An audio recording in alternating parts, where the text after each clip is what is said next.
Evening, ladies and gentlemen, and welcome here as we are proud to bring you coverage once again here for the G-Force Vintage 87 Cup Series here tonight at the Charlotte Motor Speedway. Getting ready here this evening for the running of the National 200 with only 4 races left here in the season.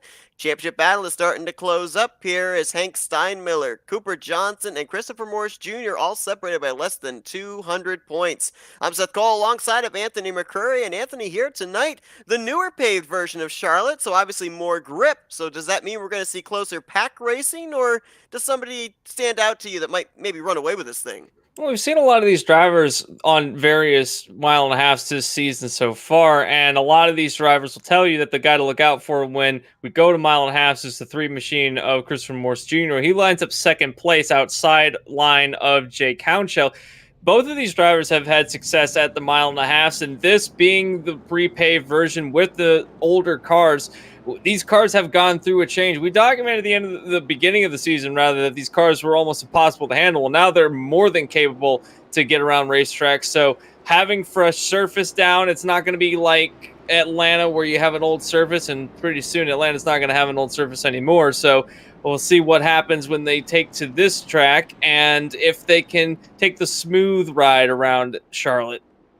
16 drivers scheduled to take the green here tonight. The one driver decided not to take time. Shane Terrian, 2-time winner. He'll roll off from the outside of row number 8. Been a while since we've joined you on Tuesday evenings here. A couple of weeks since we were at Dover, where we saw Shane go to victory lane. Since then, Jeff Green went to victory lane at Nashville, and last week at North Wilkesboro, Hank Steinmiller picked up win number 3, so he continues to grow his points lead a little bit. But as mentioned, I mean, Cooper Johnson and Christopher Morse Jr., who I agree with you, seems to be a favorite coming tonight, and we'll give you the statistics to back that up in a moment. They've still got a shot. They're still mathematically eligible with them using the old point system, and still 4 races remaining, so we'll see what happens here tonight as we get ready to get the National 200 at Charlotte Motor Speedway under the green.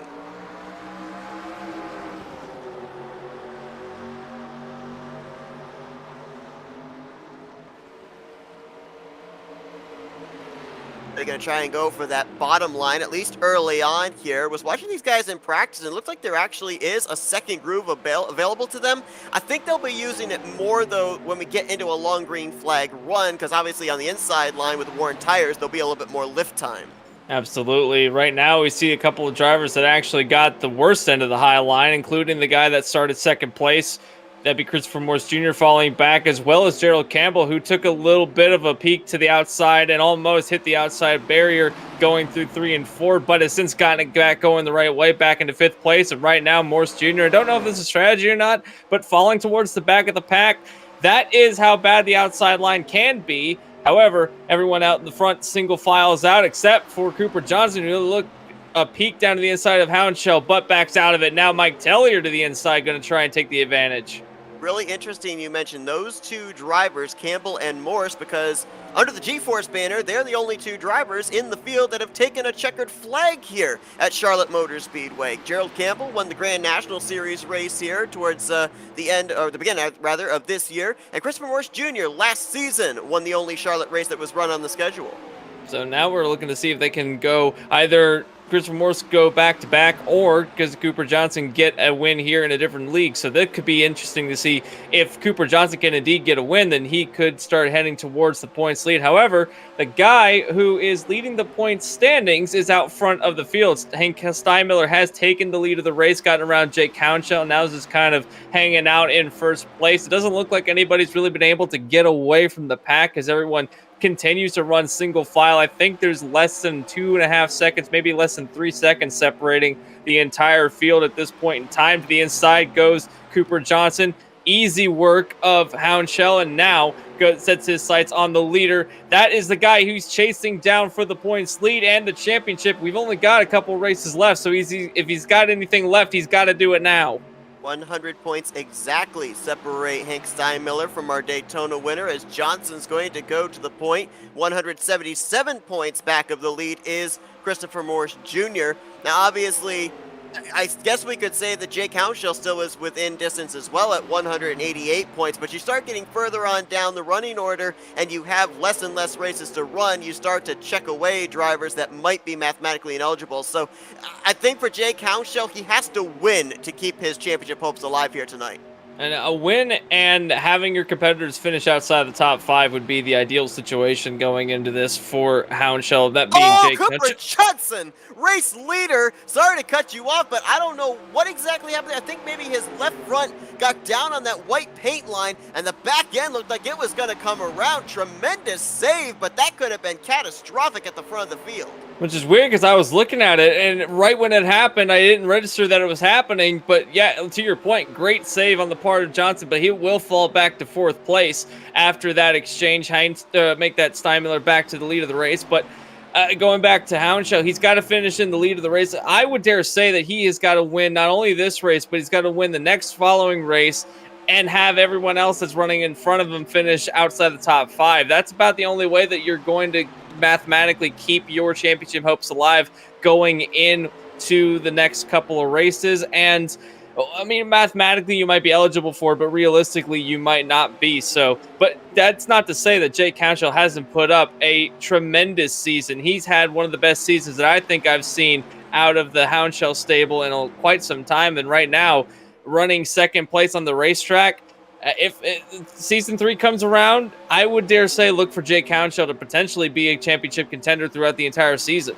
And we've also seen Jason Hounshell kind of really come into his own here as the season has progressed. Was usually finishing outside of the top 10. Now he's been a mainstay up inside the top 10, even been able to sneak a couple of top 5s here during the course of the mid portion towards the end of the season. Now, I mentioned at the top of the program that if there's a driver that I think can maybe mount a late season comeback to try and win this championship, it's the defending champion Christopher Morris Jr., right now running back in the 8th position. But I mentioned the fact that last year, when we ran here at Charlotte, he was the winner. If you go back to Charlotte, where we visited earlier on this season as well, he finished in the 4th position behind the eventual winner, Landon Huffman, in that World 300. So out of all the drivers in the field here tonight, he finished the highest in our first trip here to Charlotte. Cooper Johnson was 6th, Jake Hounshell was 5th. So, you know, those are guys that we're starting to see up here at the front. Obviously, the 3 qualified towards the front. No surprise to see them following it up with another good performance here at Charlotte for the 2nd time this year.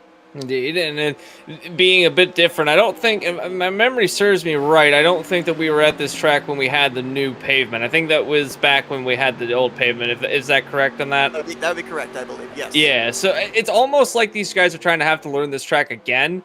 But it wouldn't be that difficult. You used to run the race like you would run Atlanta, but now you're running it more like you would run modern day Charlotte. So running this track might not be as difficult for these drivers as, you know, everyone thought. And clearly, by the way that they're running on the racetrack, everyone's pretty much on a level playing field. No one's left outside of about 4 seconds now is the gap from Dinovich up to our leader. But you could fit all of our cars that took the start of the race on the back straightaway, no one in a turn. So, and we're 11 laps into a 133 lap event. So no one really stepping away, no one really leaving or checking out of the pack, going their opposite direction as Hounshell retakes the lead after he started the leader of the race.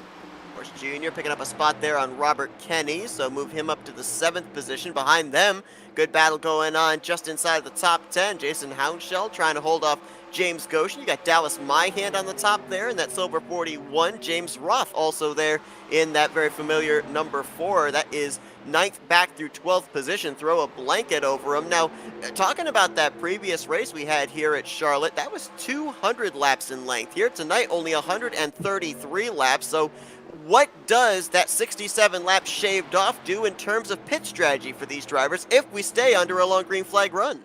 Assuming that they have the same fuel burn that they did going into the longer race, it might only mean that you're eliminating one pit stop, or it might mean that you're throwing some strategy in the sense that you might be able to stretch it if you're able to either get an undercut or pit a little bit earlier. You might be able to stretch it for some fresh tires. There's a lot of strategy that could go into it. I can't quite remember what the fuel window is the last time we were out. I think it was somewhere between 30 and 40 laps, if I'm not mistaken. So if that's the same here, we're going to see them on pit road at least twice, maybe 3. Well, at least twice, definitely twice, but 3 times more than likely. potentially 4 times if they don't stretch the fuel or we don't get a caution for them to save some fuel. So a potential 4-stop strategy going into this race is what we're on tap with, but we could see some 3 stops. We could also see some people running out of gas, but we got a long way to go before we could speculate that. It may be the repaved Charlotte, but it definitely is not preserving these tires like the old surface would. It's obviously still very much so wearing down these Goodyears. Last time by, these drivers, these race leaders, they were running anywhere from 8/10 to a full second slower than their fastest lap, and we're only 15 laps in. Yeah, so they're really going off quick. That might be what decides whether they come down pit road early or not, is for tires. And that's kind of been the case all season, where more than less gas is kind of set on the back burner in favor of tires. So also, green flag runs at the beginning of the season, they happen, and they happen frequently, but sometimes that you get a caution come out right when the pit window was going to open, and that actually helped a lot of drivers save some of the stress off of going on pit road on a green flag run. I'll tell you what, someone's got a head of steam right now. Everyone seems to be slowing down, but one driver that seems to have found a bit of more speed, and that's Cooper Johnson. He's passed Tellier. Now he's looking for Houndshell, and he's the fastest car of the top 4 right now. So I would dare say that we could see number 14 at the front of the field in the next few laps. It's really interesting. If you watch the two teammates in the 63 and the 14, they almost have mirrored each other. We saw them obviously get to the front early on, up to first and second. Cooper Johnson eventually then taking the race lead from Steinmiller. But when we saw Cooper Johnson take the 3rd spot from Mike Tellier, it was just moments after Steinmiller took the lead back from Jake Houndshell. So, obviously these guys know each other very well. They know the racing style, and apparently they want to make the same kind of moves at the same exact time. Indeed, they do. And I want to touch on the fact that I really haven't considered until now, but how is it being teammates battling for a championship? You're 1-2 in the standings. Right now, you're 1-3 on the racetrack. Do the mind games start happening in this late stage of the season? Because we only have, counting this race, 4 races to go left. We got Rockingham next, Road America, and then the finale at Atlanta. So what do the mind games start, where one driver might try to one-up the other one by playing a bit more strategy, even though they're from the same stable? Oh, I think the mind games are definitely there. I mean, I've seen in other leagues as well where you've got these powerhouse stables, but you'll have one driver that goes completely off sequence from the other drivers, doesn't tell them what their strategy is. Yeah, at the end of the day, everybody wants that checkered flag. Yes, you want to be able to get that championship for the team overall, but you want to be the one that's hoisting that championship trophy as well. And so, and it's interesting too you bring that up, because if we go back to tracks like Richmond and Dover, even if we go back to Bristol, I mean, we saw long green flag runs. We saw pit strategy come into play in several occasions. It led to the eventual winner of those races. If I'm Cooper Johnson here, yeah, I'm thinking maybe in terms of strategy. I'm looking at the numbers, realizing, hey, this tire fall off is really significant. I might come to pit road a lap or 2 prior to what the window really would be for these drivers, of how far they could stretch it, try and get a little bit of an advantage, because the way that they're currently running, they kind of look like 2 even cars. You're going to need that little bit of advantage. However, let's consider this as well. We're in the somewhat late afternoon twilight conditions here at this race. We were under nighttime conditions, a day-to-night transition, when we ran the World 300. So pit road's going to be a little bit slicker for these drivers to get on than it was when we were here earlier. Yeah, and you don't want to have to make that green flag stop if you're in a group like this, because these cars, while they are a lot easier to handle than they were previously, they are still a bear to drive. These are not the easiest cars in the world to handle, especially when you're going around a track like this. Now, they're making it look easy. The setup's helping them a little bit in the sense that it's a lot tighter than it used to be. So, but that also means that the tire fall off is much more significant. So it's kind of a catch-22. You end up with a more stable car at the expense of some tire wear, which that happens throughout the board on any series that you talk about. However, when you consider that they were flinging it into turns and hoping that it would stick long enough for you to make the corner and then go out of the corner, we saw a lot of drivers loop it around off the exit of turn 2, turn 4, pretty much the first half of the season. Now it's almost unheard of.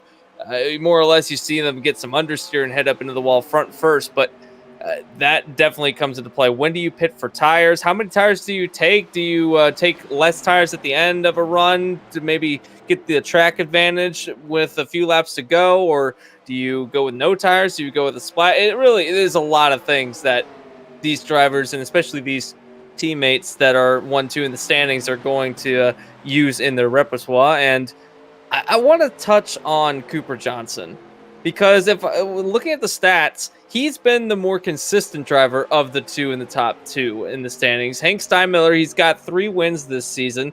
He's been cruising in the second half of the season. It's almost been a night and day transition between his driving in the first half of the season and the second half of the season. However, Cooper Johnson got that win at Daytona. That was his only win, and it was under some extremely interesting circumstances that he got that win as well.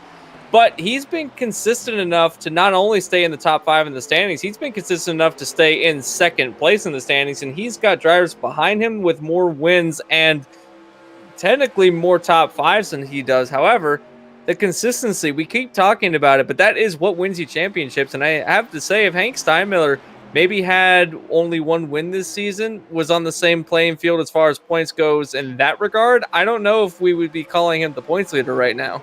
I mean, let's not forget too. I mean, we've seen so often where a driver will struggle at the beginning portions of the season. All they need is that 1 win, sometimes even just that 1 top 5 or that 1 top 10. It's just like it's a complete turnaround. I think that was the case for Hank Steinmiller when he took that checkered flag at Daytona. It just completely turned the season on its head for him, and he's just been much more consistent, much more dominant. Sat on the pole a few times since then. Obviously picked up that win last week at North Wilkesboro. He had a win just a few weeks after his Daytona win as well at Richmond. So 3-time winner coming into this one. This is a guy who for the first half of the season had a 0 in the win column. So it's amazing how just 1 trip to victory lane can completely change the outlook of the season for a driver. Yeah, it's a real morale boost for Hank Steinmiller getting back in gear. We saw that last season with Christopher Morris Jr. For the first half of the season, he was in the same position where he kind of struggled a little bit, and then the second half of the season turned on the afterburners, and it was nothing but Christopher Morris Jr., and he was able to get to the championship that way. Speaking of Christopher Morris Jr., he is on a track right now. He is heading up. He's actually put Mike Tellier back to 5th place. Now he's closing in on Johnson for 4th place. He was quite a ways back. We saw him dip back at the start of the race, has been consistently making his way through the field, now up to 4th. I said that Johnson was the fastest car in the top 4 earlier. I'm not so sure that's true anymore. Nope, absolutely not. That last time by, actually, Morris Jr. was the fastest car in the top 5. Actually, strike that. He was the fastest car in the top 10, running a 33.1. Most of the other drivers are running in the 33.2s. And now Cooper Johnson going to go for the 2nd spot on Jay Countdown. I've been slowly watching the progress of 2-time winner Shane Terrian. Remember, he elected not to take time in qualifying, started shotgun of the field. It's taken him 28 laps, but he is halfway up to the front. He's now up to the 8th position. But he really didn't make a charge to the front. It's been a very slow, methodical move to the front, and I'm almost wondering if what he's doing is trying to figure out just how bad the tire wear is when you're back in traffic, kind of utilize that for later on in the race if he finds himself behind some drivers in the closing stages. And he's not that far back from the leaders of the race either, so this might also be playing in a strategy of not using up your stuff too quickly. Now, you do get tire changes during the race. However, you don't want to burn it up super quickly, and he's not really pressured for time at the moment. It's still early in the second or in the first half of the session, so he's got plenty of time to make it to the field or make it up to the lead of the race. And we've seen him do it in a couple of races where he's had to start at the back and make his way through the field. So I wouldn't be surprised if we see the 38 up towards the front of the field. And in front of him, you've got drivers such as Campbell, Kenny, Tellier. Behind him, you've got Mayahan, you got Jason Houndshell, you've got Jackson McLaren back here just outside the top 10, running in 11th place. So a lot of drivers in and around the area of Shane Terrian that are also either catching back up to pace or trying to find the pace as we get into the late stages of the first half of the race. Jackson McLaren finished 7th here earlier on this season in that World 300 night race.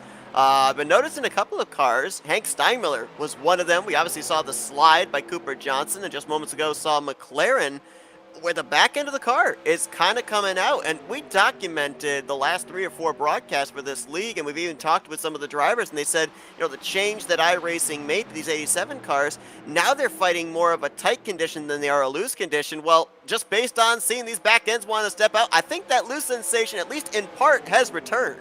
Oh yeah, with the way the tires fall off, we're about to see what these cars used to drive like, and you kind of get into a false sense of security with the way the car handles in the new era of this car, and then all of a sudden it's like, oh no, no, I'm still the old car. It's just I handle a bit differently, so it's fun to watch the drivers. I'm sure it's not fun for the drivers, but it's fun as a spectator to watch the drivers get caught out sometimes and have to figure out how to catch the car. So watching them battle around the racetrack with loose conditions. That's what this series started out as, and I think some of these drivers are starting to get a stark reminder that that's where it's probably heading again. Randy Kokine to make a pass for 10th on Jason Hounshell. Third place is still close between Johnson and Morse. Jake Hounshell continuing to hound Hank Steinmiller. Now, I need to touch on this because I was notified by our broadcast colleague, as Morse Jr. goes to third, but our broadcast colleague Matthew Rodriguez pointed out to me, it is somewhat twilight conditions, but apparently I can't tell the difference between the sun rising in the east and the sun setting in the west. This is actually 8:30 in the morning session for these guys, so it's actually the sun starting to rise, which that's interesting in the fact that as opposed to the race that we were seeing earlier on this year, where the sun was going down and the track was cooling, the higher that sun rises in the sky here today, the more heat we're going to have in this racetrack. Yeah, and that is something that these drivers and a lot of drivers don't have to deal with. Is the transient track temp from going cool to a hotter condition. Now, if you're used to driving endurance races and more or less 24-hour races where you do go through a day to night to morning cycle, then you're used to handling in those conditions. But for guys that drive stock cars, it's almost unheard of. So having these guys have to deal with that is it's going to be a bit of a monkey wrench. And Seth, what do you think that these guys will do when the track temps start rising instead of falling? Because these guys have used to set up their car for a night race if they're going from day to night, especially we see in the Coke 600 where drivers will set their car up for the second half of the race where it really matters and struggle in the beginning. What do you do here? Do you do the same thing except in reverse, or do you have a completely different strategy for that? Well, I mean, we've already talked about the fact that these cars are really still loose in the back. Those rear tires, as they heat up, they're going to be even slicker. I think as the temperature rises, you're going to feel that loose sensation even more. And unfortunately, you start this race in hard charge. By the end of this race, you might be in tiptoe mode, just hoping and praying that that chassis is going to keep pointing in the right direction.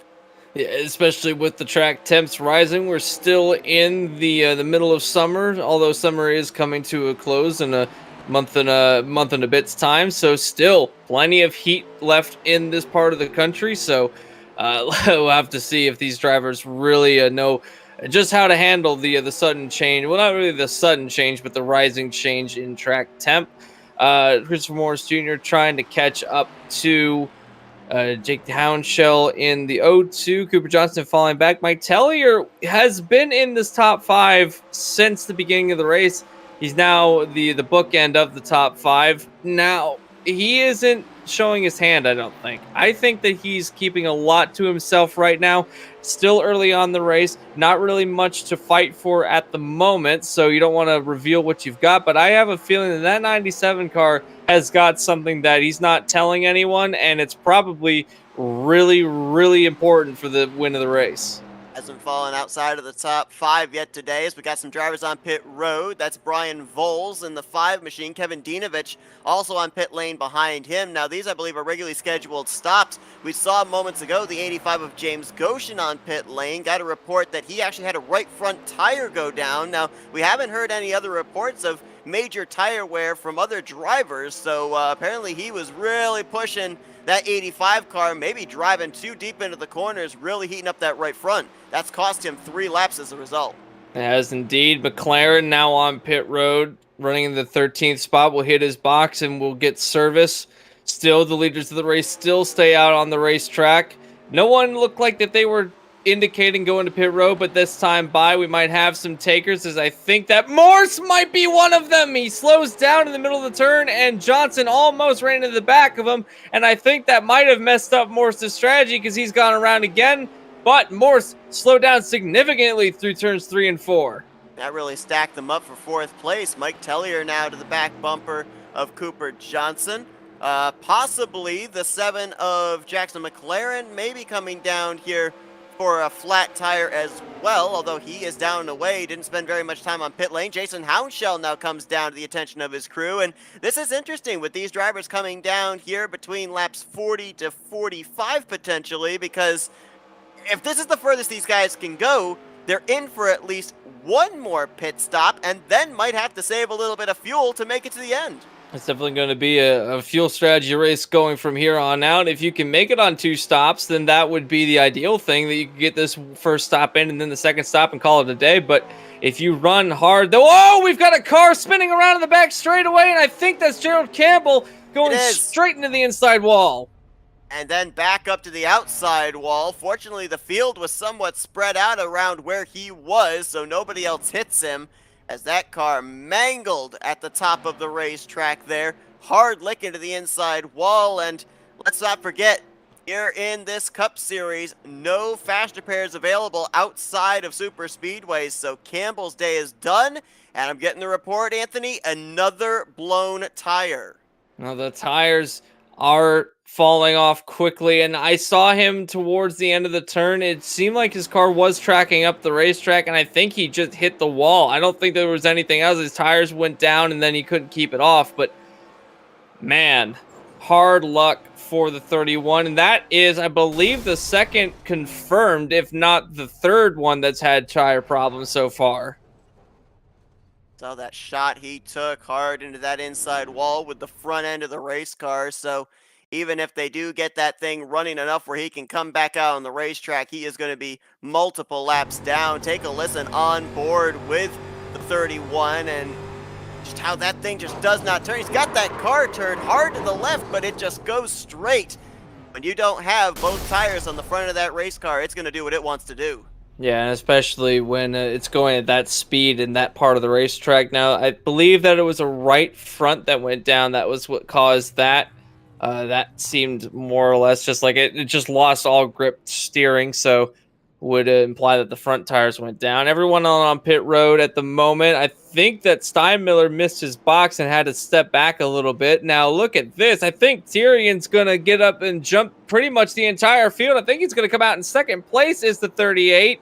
He does. I don't know how he managed to pull that one off, but now Tyrion will be in second place. Houndshow will inherit the lead after the hardships of Steinmiller, who drops like a rock and now falls back to 9th place on the pit exit.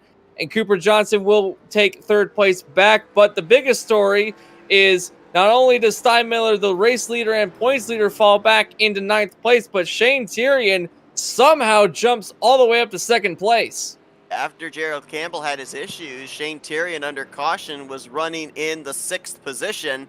It picks up 4 spots here on pit road, and I'm looking to see where he gained it. His pit stop was slightly quicker than others like Johnson and Morris, but only by maybe 0.8, maybe a second. So boy, his pit crew was on it, and they were on it at the right time. He was picking up spots on the racetrack, but his pit crew doing their job and putting him up plus a couple of spots as well. We'll look at the lane time as well. The total time he spent on pit lane, it was actually one of the fastest ones that we've seen. The only one that beat him, or actually matched him, was Jake Hounshell. Total lane time for both those drivers was 44.2, so the delta was anywhere between 40 and, or make that 44 and 45 seconds. What happened behind everybody was that they lost about a couple seconds on the lane. Slow pit stops for everyone behind these guys, 22.5, 22.8. And I want to say that getting onto pit road, they might have been slow because the leader was kind of trudging along. I don't think there was any sense of urgency, but Shane was far enough back that he was able to carry some more speed onto the actual lane itself. And by chance, he just managed to get a fast stop. So too did Hounshell. So both those drivers with identical stops. I would say those two are probably the most deadly on pit road at the moment. Now, I'm looking here at the amount of time in the pit stall, and or rather on pit road, I should say. Dallas Myhand, only 44 seconds flat, and 44.1 for Jake Hounshell, 44.2 for Shane Tyrion. So all three of them in close proximity. Don't forget, Jake Hounshell was the pole sitter of this race, so he has the number 1 pit stall. Shane Tyrion did not take time. He started at the back end of the field. Was that strategy so that way he would have the first pit stall to get into and then just have to worry about leaving pit lane afterwards? Well, especially if you've got a driver in front of you that was behind you, then absolutely. Then I think that was a magnificent strategy. You didn't have to worry about getting in or getting out of the stall. Now, some drivers, they'll do that on purpose. And we always say that, taking the end of the field on the start of the race, that's a big uphill battle. If you've got a car fast enough and you're confident in your ability, then that is where that you can let the strategy work. I have to say that's probably the the cunningest strategy that I have ever seen come out of Shane Tyrion. Hank Steinmiller slid through his box. Subsequently, he will be starting back in the 10th position. The drivers that are trying to run him down for the points lead, Cooper Johnson's going to restart in 3rd. Christopher Morse Jr. to his outside in the 4th position. But Jake Hounshell is going to be leading us back to green. I'll tell you what, these guys are going to be keeping an eye on their tire wear on this run because of what we saw there in the closing stages of this last run. Green flag back in the air as we are roughly about maybe 30 some odd laps away from halfway. And Houndshow was not waiting around for Tyrion. He got a magnificent jump off the restart. Cooper Johnson is now past Tyrion. Now, Tyrion starting on the outside line. We've documented that as the slowest way around this racetrack. Whoa, there was some contact, and they're still going down the back straightaway. The points leader spun around. And I think that he's stuck on the inside line. He's gone back up on the racetrack, has Steinmiller, but no caution flies. No caution waving. Now the caution is going to fly after contact between Randy Koking and Hank Steinmiller. Just caught it on the tail end of that shot there. Looks like Koking just pounded the outside wall, came down the track, and unfortunately Steinmiller was the one to his left. Had a couple of other slow cars towards the back there, but I think they were just slowing down for the yellow. And this is a big break for a couple of drivers in particular because Jason Hounshell, Jackson McLaren, they were trapped 2 laps down, got one of their laps back with the wave around when that caution came out with Campbell. Now, this is going to actually put Jason Hounshell as the free pass car and back on the lead lap. Yeah, that's good news for him, and even better news for Tyrion as he was starting to lose some positions on that restart. He fallen all the way back to 6th place within a matter of a half a lap. So that if he had continued like that, he might have gone all the way outside the top 10. So, and that goes for everybody that was starting on the outside line. So big break for them as well. And big break for Steinmiller as he didn't hit anything. That's blowing my mind as I'm watching this. I mean, how did he not hit anything there on the back straightaway? First off, he gets spun down towards the inside wall, gets on the brakes, avoids that, then throws it into reverse, starts backing up towards the outside wall, and slows it down before he hits that. That's a good piece of driving. Now I don't think he ever saw that Koken came down. I think he just got hit, and then that was just fight or flight mode. And then, yeah, to your point, missing the inside wall and then having the car shoot back up the racetrack going backwards is not got to be a fun feeling. But yeah, only damage was taken on the 63 was the damage he sustained from the contact with Koking. So depending on how bad that is, that car might still be up to speed with all the leaders as if it wasn't damaged, but we'll have to find out because obviously the new damage model with these cars that we got this year as well might be something internally wrong with the car, but we'll cross our fingers and hope for the best. But man, great driving. I'm hearing that there was an incident under pacing as well, apparently involving some drivers up there inside of the top 5. Mike Teller in 4th, Dallas Myhand in 5th. Little contact exchange between the two of those under pacing, and it has subsequently given the 97 some damage. Let's see if, while they're under pacing, let's see if we can pinpoint where that took place. As incredible as it might seem, even just a little bit of a ruffle on the back bumper can really affect the way that the speed of that race car is going to be for the remainder of this run. Especially if it bumps up the back end of the car and kind of knocks away some of the aerodynamic advantages of the spoiler. And I think, oh yeah, I saw it. My hand. See, everyone was stacking up for the pace car, and I don't think that my hand realized that the safety car was that close. Oh, I don't think he hit him though. See if we can find it here. It'd be in turn 3 if you're looking for the 97 slowing down in the 41. Oh, yep. Ooh, and I think also there might have been contact between Tellier and Morse, but my hand certainly good bit of heads up driving to avoid it and then not hitting the wall. That was close for sure between those two cars. Let's take a look and see if we can from the back end of the 97, maybe pinpoint any contact that was made. I'm with you. At least on my end, it looked like he didn't hit him. Ooh, yeah, there's a little bit of a spark there. You can see just a little bit of sparks coming off of that left front of the 41. So might be a little bit of a case of gap whack where it looks like there is some distance between the cars when there really isn't on both drivers' end. But you gotta wonder too, if there's right rear damage on the 97, there's gotta be some left front damage on the 41. How does that affect my hand for the rest of this race? It could be a tire rub, and we've seen the tires aren't exactly the strongest things when you get late into a run, so that could be some problems later in the race if they develop a bit of a rub, or if they just got worn down a little bit. Maybe there's some damage to the steering column. There's a lot of things that could happen, but we'll have to find out what the status of the 41 and the 97 are, as they and also the status of the 3 as well. He did get some contact from Tellier. It was a low speed contact, but there was some contact, so it wasn't as bad as what my hand would have done. But we're stacking them back up for a green flag. Cooper Johnson will be leading the race for the first time tonight, out front in front of Houndshell. Then it's Morse, Tellier, My Hand, and Tyrion will be the top 6. We get ready to go back to green. Green flag's back in the air, and Johnson again, not waiting around.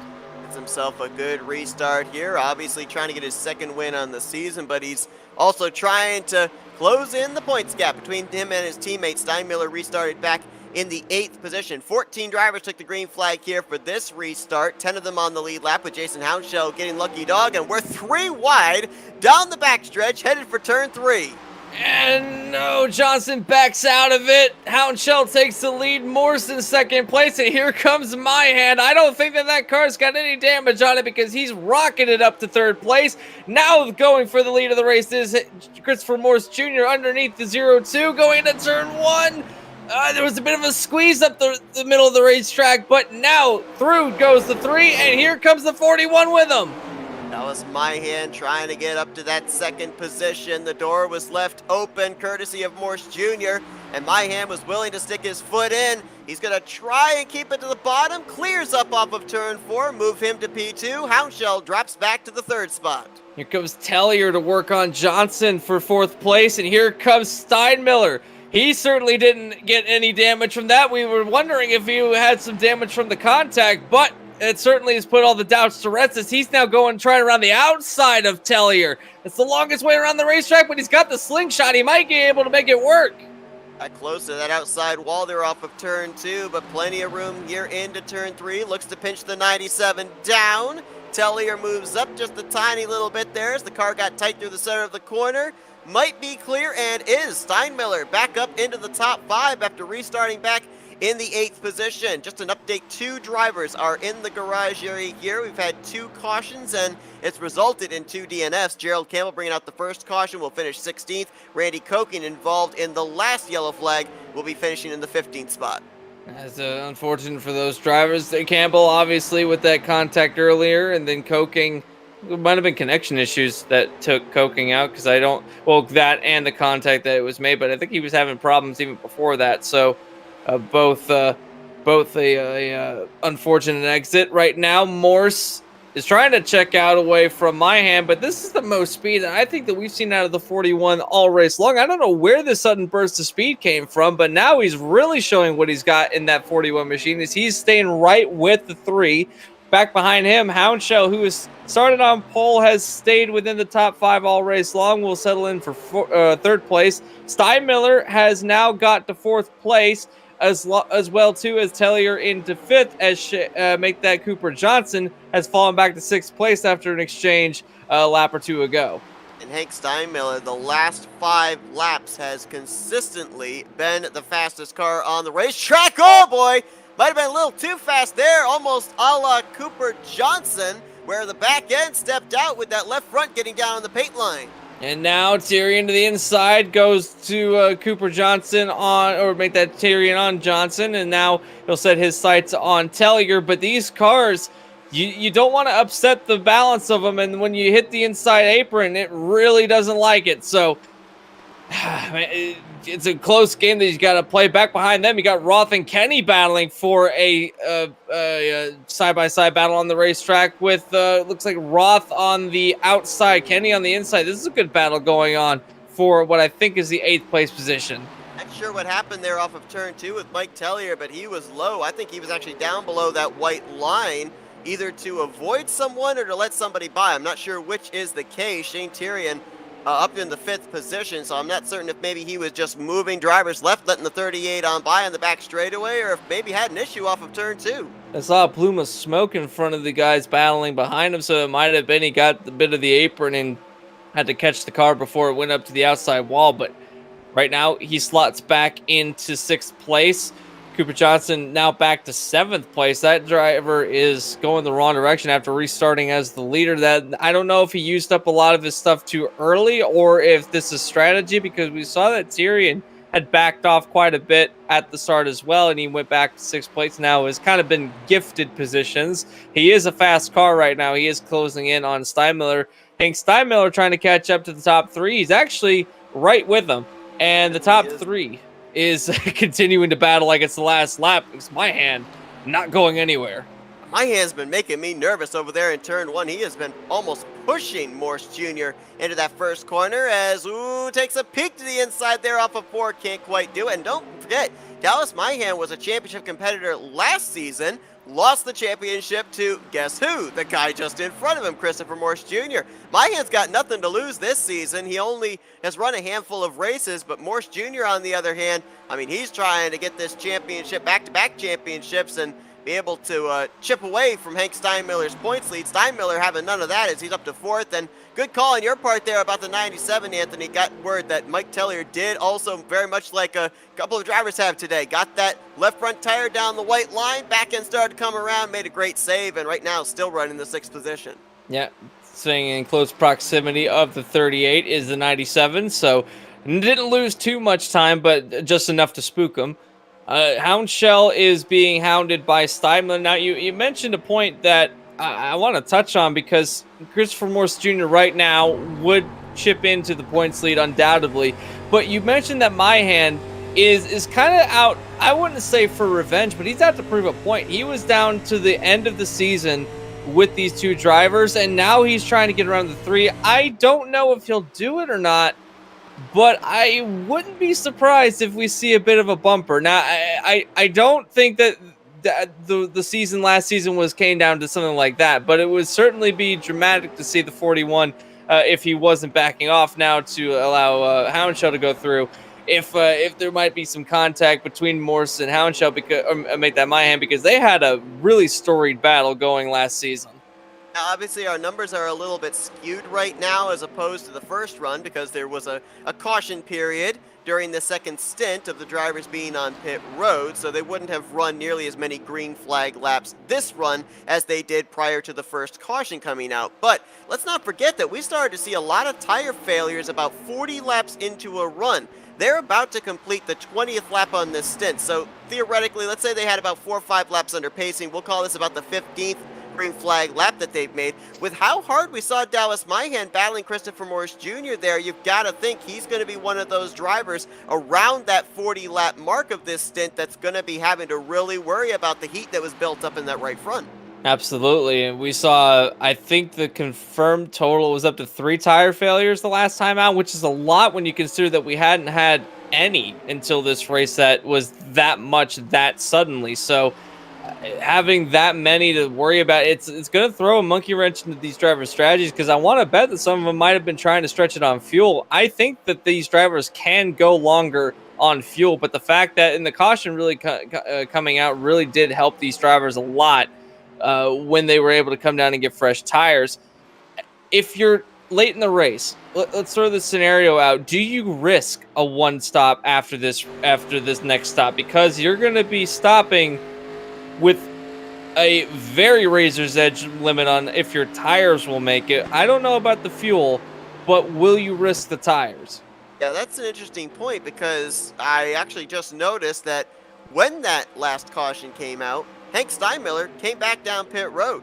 So I don't know if that was to top off the fuel tank and take on fresh tires, just to top off the fuel tank. Now, Granted, he had to come down pit road anyway because he got that right side damage with the contact with Randy Koking, but I wouldn't be surprised if he came down, topped off that fuel tank, and might be able to go 2 or 3 laps further than everybody else around him. But on the flip side of that, you talked about the tires. On that first long green flag run, the guy that had the most wear that hadn't already had a tire failure at that point was the 63.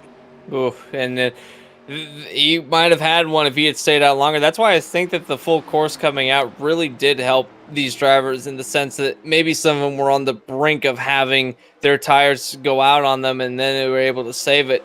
And if you're Hank Steinmiller, I don't know if you're anybody really in the top 5. I don't know if you're willing to stretch it that far at the end of the run, because we only have a limited window for when these tires will fail and when they don't fail, because I think they all happen within what 3 or 4 laps of each other, so it's not exactly like you have a huge window or a huge margin of error to work with. But when you get to the end, I don't know, I'm just trying to wrap my head around. This is why they don't pay me to be a crew chief, because I can't wrap my head around when a tire will explode and when it won't, because with fuel you can gauge when you're going to run out. When a tire's worn down, you don't know when it's going to let go on you, so I wouldn't want to have to be worrying about this right now. But we do have a new leader. Jake Hounshell has taken the lead of the race. Now, late in the run, Hounshell had some speed the last time around before the yellow flag. This time around, same story. So you think running in second place, saving his stuff is the strategy for the 0-2?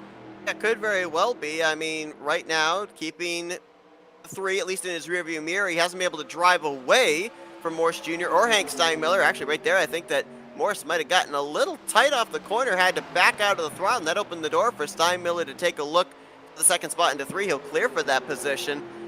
But yeah, in the case of Jake Hounshell, you know, I think that definitely he looked like he was one of those drivers that had the long run speed, which means that he was saving his tires early. I think it's just deja vu here again. He waited until the other guys up ahead of him had finished battling, had worn their stuff down. Now he's taking advantage, but that's 63 right behind him there in Hank Steinmiller. And this is worst case scenario for Jake Hounshell, because we talked about the fact that he's got to pretty much win here this week, probably win next week as well.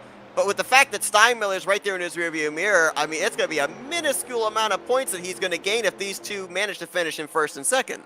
Indeed. So not only that, but Christopher Morse finishing in third place. If this is the top 3, then you've got 2 drivers that are ahead of you in the standings finishing right behind you. So you're not going to chunk into not either of their points anything significant. So right now he's got to have them preferably finish outside the top 10, and if he's being honest with himself, preferably DNFing, because he really needs something of a miracle in order to get this championship win with 3 races left after this one. But right now it's Hounshell, Steinmiller, Morse, the podium.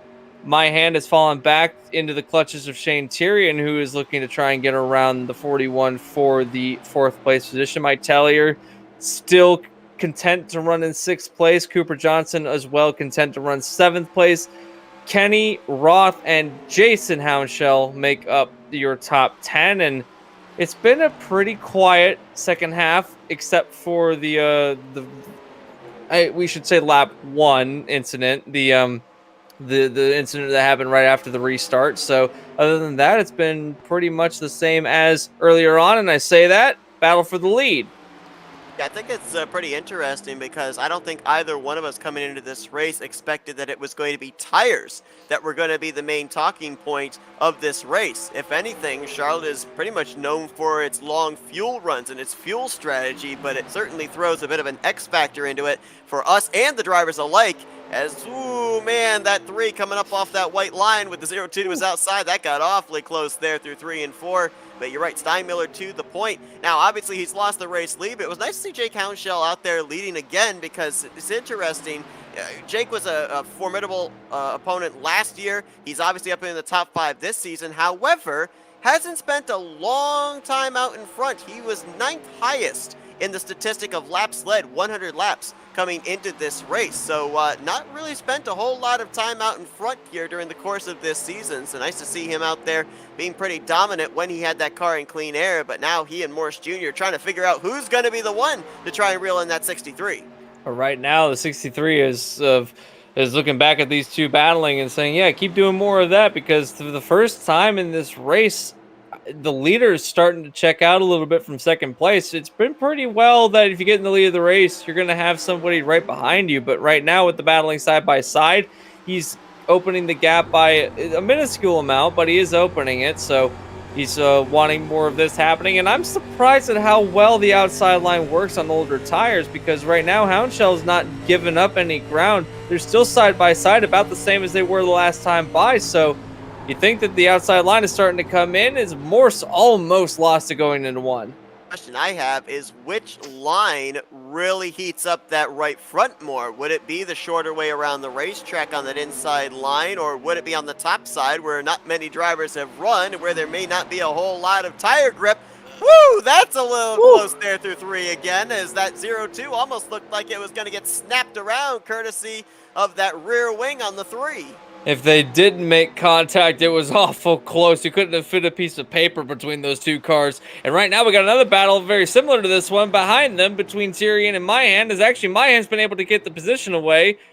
41 slots in behind, but the two of them continue to battle, that being Morse and Houndshell.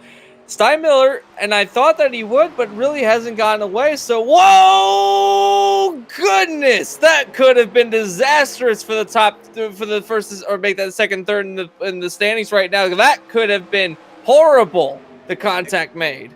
There was no doubt contact between the left rear of the 3 and the right front of the 0-2. You saw the smoke there out of the back tires of Jake Houndshell. Great save on his part.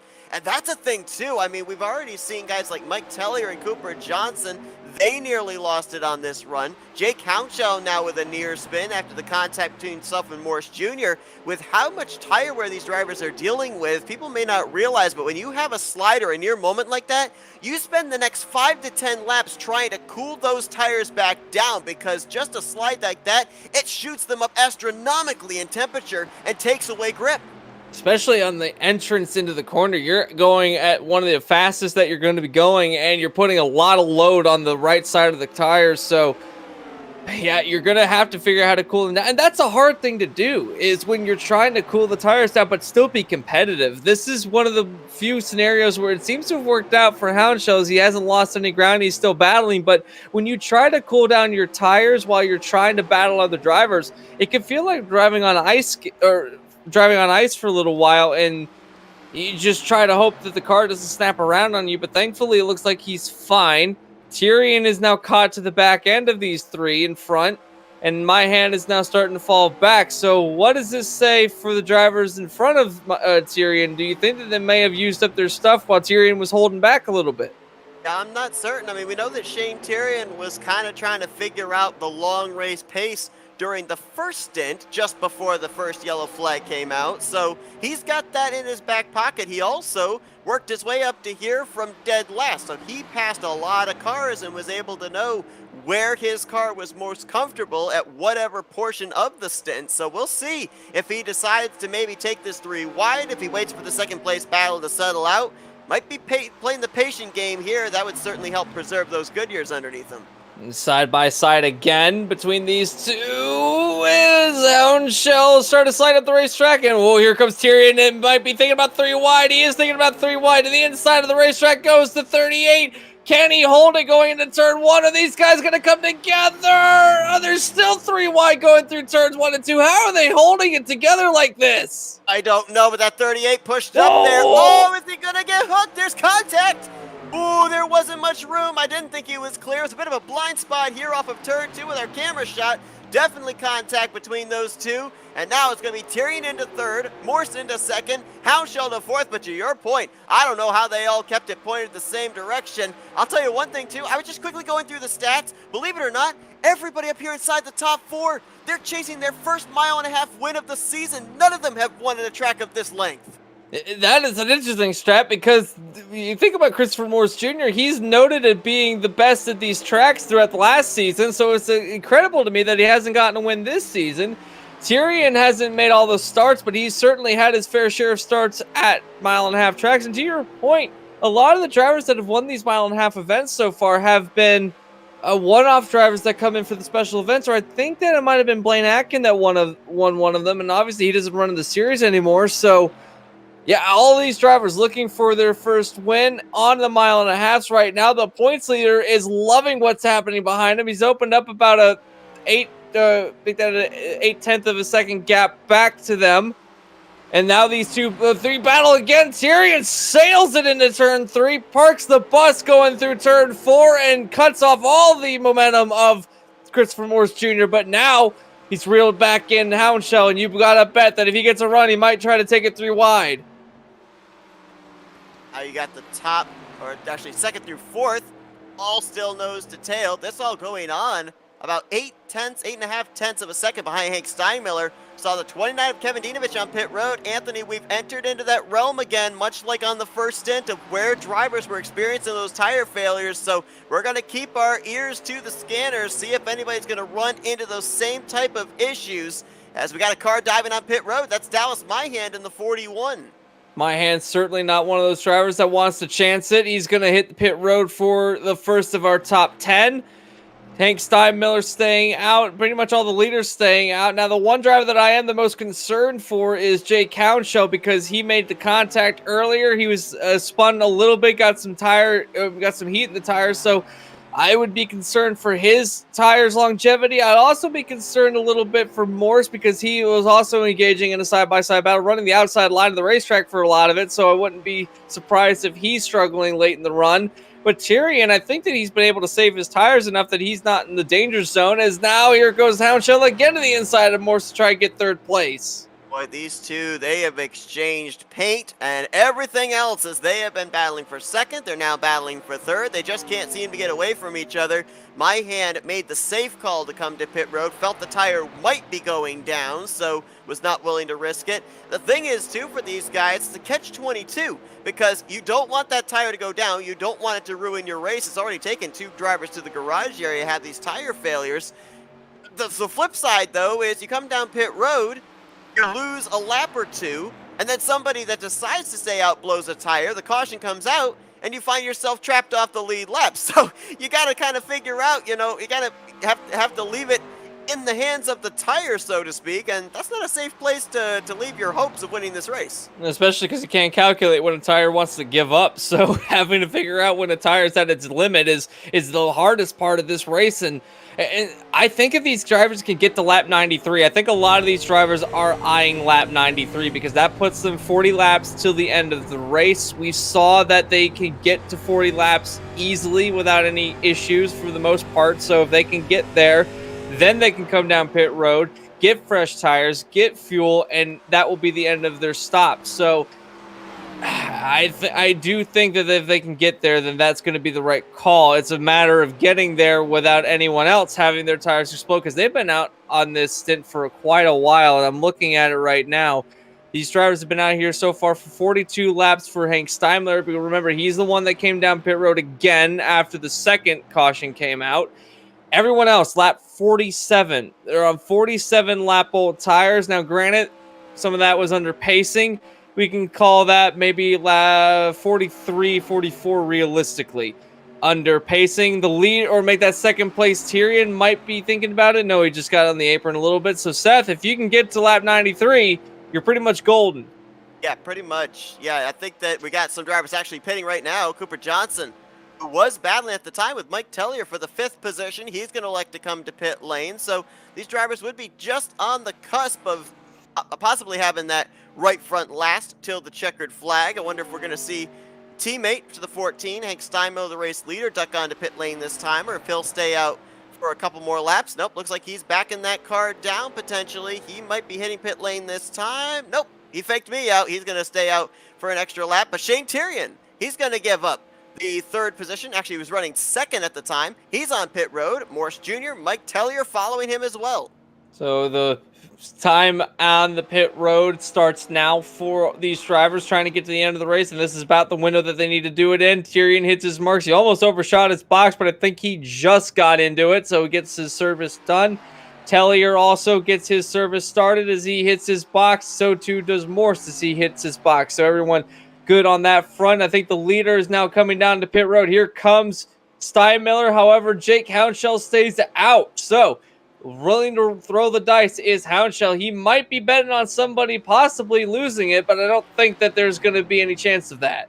Notice Hank Steinmiller was able to come to pit lane, did not slide those front tires. Dallas Myhand, who was one of the first on pit road, definitely did slide the tires. I mean, when you watch these guys go over into the shadows in the entrance to turn 3, you can just see the brake rotors glowing red inside of those front tires, especially there on that left front. You can see right there on the 0-2 of Jake Houndshell.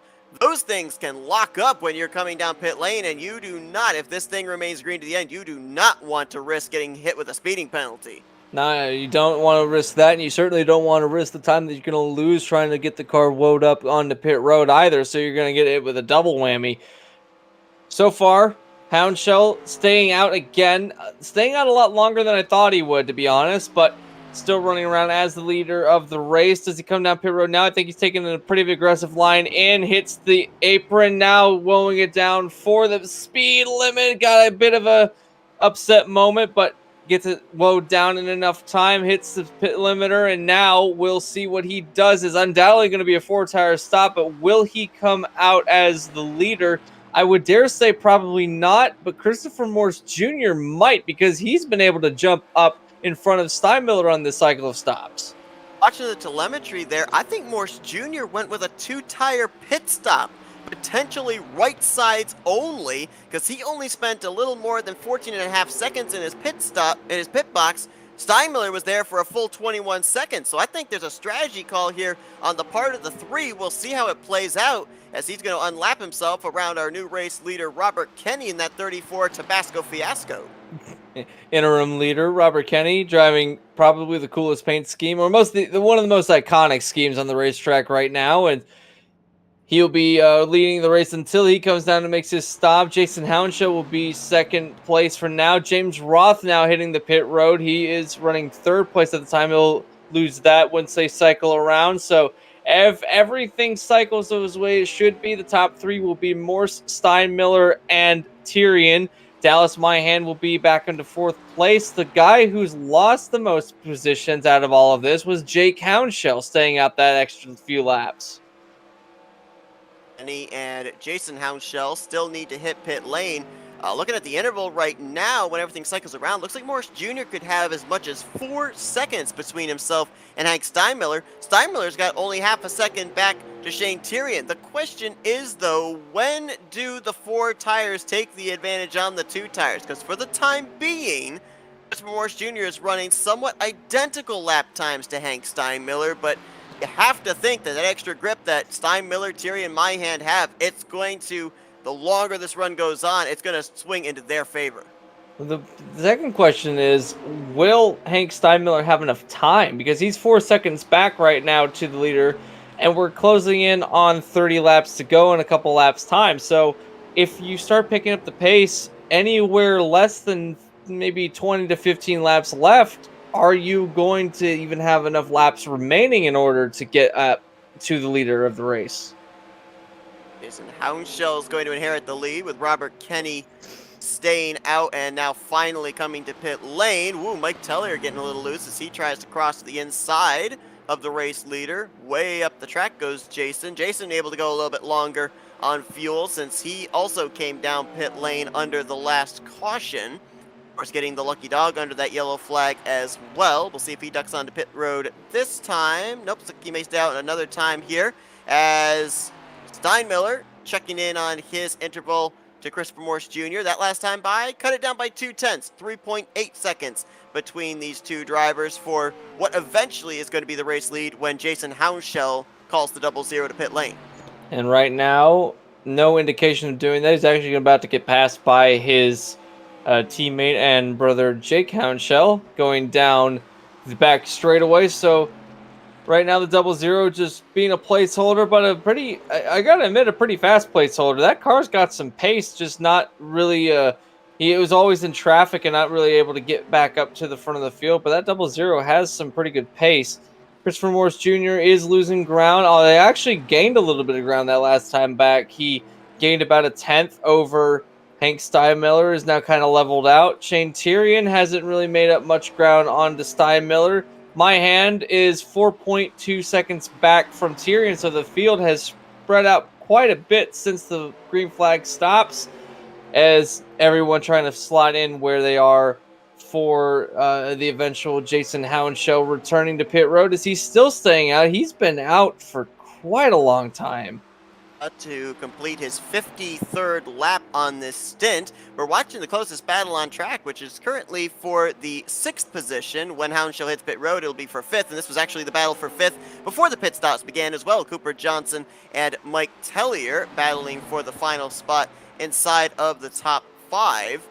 Right now, with Jake Hounshell getting around his brother, 8 drivers are on the lead lap. At least 2 more drivers should get back on the lead lap when the double zero hits pit road, Robert Kenny and James Ross. So we should have 10 drivers on the lead lap when this thing completely cycles around. But going back to the Christopher Morris Jr. strategy, obviously, we know that the big story tonight has been the wearing down of the right front. We've not heard anything about the left front tire. We have seen the brake rotors glowing in those left front tire wheel wells, but that really hasn't been a talking point. So my wonderment is, just how much tire wear is Morse Jr. going to have on that left front by the time we get towards the end of this race? Is it enough that he needs to be concerned, or is it a non-factor? Is it just completely that right front he has to be worried about? He seems to not be worried about the left side tire, or at least not worried enough to have taken 4 tires. He's confident enough that he was able to do the 2 tire strategy, which when we saw what happened in the first half of the race, when you saw all these tire failures happening, that might have been the furthest thing from these drivers' mind was a 2-stop strategy, because you don't want to risk it. But if you see that your tire wear on the left side isn't really falling off as much as the right side is, because all of the one thing that was in common with all the failures was it was a right front, never a left. None of the left tires were failing. Not even the right rear was failing, for that matter. So it might have just been that right front, given that's where all the weight is going into the turns. So if you feel confident enough, and he was able to do it at the end of the run. Now, he didn't have any time to practice with it. Normally, sometimes we'll see in these races where there's a couple of cautions that come out. Maybe you get to play around with some strategy before the end of the race to see what it would actually do, but you never really did get to have that chance because they've only been on pit road twice, this being the second. So having this as a bit of a, lob it up, see what happens strategy, it's working out wonderfully for him right now, because he's running the same pace as Steinmiller, hasn't lost or gained any ground the last couple of laps. I would dare say that this might be the winning strategy for Morris Jr. if those left sides hold up. Watching here, the 4-car battle for 4th place. There's the fresher tires of Jake Hounshell going to the inside of Mike Tellier. That is for 6th. Now he'll go to work on the fortune of Cooper Johnson, and just up ahead, you've got 4th place running, Dallas Myhan. Kind of picturing our broadcast colleague Matthew Rodriguez as a pit reporter running from stall to stall tonight. Appreciate him feeding me a lot of information about what these drivers are experiencing this evening. So he just weighed in on the Christopher Morris Jr. situation. Now, Robert Kenny, when he came to pit lane, his left front was about 60%. So if we kind of run the numbers of saying that maybe Morris Jr. was around the same area, he'd be somewhere under 40% left front tire remaining around the 110 to 120 lap mark. So it stands to reason that that left front should hold up. So he should be okay for the time being. And continuing to look at the lap times, I mean, he is losing ground, but it's by hundreds. If you can keep it by hundreds with only 25 laps to go, yeah, I think he's in really good shape. The thing he doesn't want to do right now, though, is come off turn 4, look up in the flag stand, and see that flagman waving a caution in his face. Absolutely not, because there's no guarantee that anyone behind him is going to go onto pit road. If they do, they'll have, obviously everyone will have fresh tires, but you don't want to have them catch back up behind, because he is losing time. You wouldn't want to have to deal with it immediately. Like, as you said, like tenths of a second a lap when they're almost 4 seconds back, that's one thing. Having to battle with them with older tires, that's a completely different story. So he definitely doesn't want to have to do that. Also doesn't want to have to run the risk of potentially going down to pit road to get fresh tires and having no one else go with him, because they all had a 4-tire stop. He'd want to have 4 fresh tires, and depending on when it happens, might have enough time to get back into the top 10 if you lose, or maybe that top 5 if you lose some ground. But you wouldn't want to have that situation happen. So Here's the thing, too. I mean, let's say that a caution does come out here before we get to the conclusion of this race. Morse Jr. has proven what the two tires can do.